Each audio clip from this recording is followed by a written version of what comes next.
आज की हमारी कहानी हीरे की खान। अफ्रीका महाद्वीप में हीरो की कई खानों की खोज हो चुकी थी।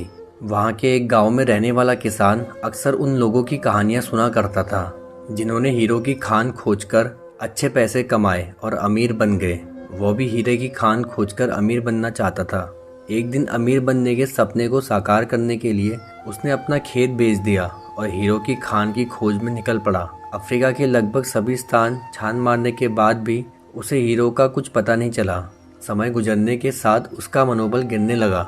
उसे अपना अमीर बनने का सपना टूटता दिखाई देने लगा। वह इतना हताश हो गया कि उसके जीने की तमन्ना ही समाप्त हो गई और एक दिन उसने नदी में कूदकर अपनी जान दे दी। इस दौरान दूसरा किसान जिसने पहले किसान से उसका खेत खरीदा था, एक दिन उसी खेत के मध्य बहती छोटी नदी पर गया। सहसा उसे नदी के पानी में से इंद्रधनुषी प्रकाश फूटता दिखाई पड़ा। उसने ध्यान से देखा तो पाया कि नदी के किनारे एक पत्थर पर सूर्य की किरणें पड़ने से वो चमक रहा था। किसान ने झुककर वो पत्थर उठा लिया और घर ले आया। वह एक खूबसूरत पत्थर था। उसने सोचा कि यह सजावट के काम आएगा और उसने उसे घर पर ही सजा लिया। कई दिनों तक वो पत्थर उसके घर पर सजा रहा। एक दिन उसके घर पर एक मित्र आया। उसने वो पत्थर देखा तो हैरान रह गया। उसने किसान से पूछा, मित्र, तुम इस पत्थर की कीमत जानते हो? किसान ने जवाब दिया, नहीं, मेरे ख्याल से ये हीरा है, शायद अब तक खोजे गए हीरों में से सबसे बड़ा हीरा। मित्र बोला। किसान के लिए इस बात पर यकीन करना मुश्किल था। उसने अपने मित्र को बताया कि उसे यह पत्थर अपने खेत की नदी के किनारे मिला है। वहाँ ऐसे और भी पत्थर हो सकते हैं। दोनों खेत पहुंचे और वहां से कुछ पत्थर नमूने के तौर पर चुन लिए। फिर उन्हें जांच के लिए भेज दिया। जब रिपोर्ट आई तो किसान के मित्र की बात सच निकली।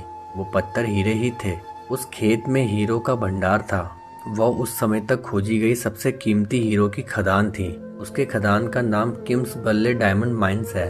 दूसरा किसान उस खदान की वजह से मालामाल हो गया। पहला किसान अफ्रीका में दर दर भटका और अंत में जान दे दी, जबकि हीरो की खान उसके अपने खेत में उसके कदमों तले थी।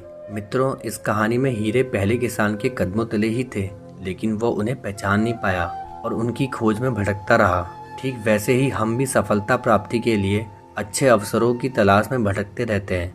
हम उन अवसरों को पहचान नहीं पाते या पहचान कर भी महत्व नहीं देते जो हमारे आसपास ही छुपे रहते हैं। जीवन में सफल होना है तो आवश्यक है बुद्धिमानी और परख से उन अवसरों को पहचानने की और धैर्य से अनवरत कार्य करने की सफलता निश्चित है।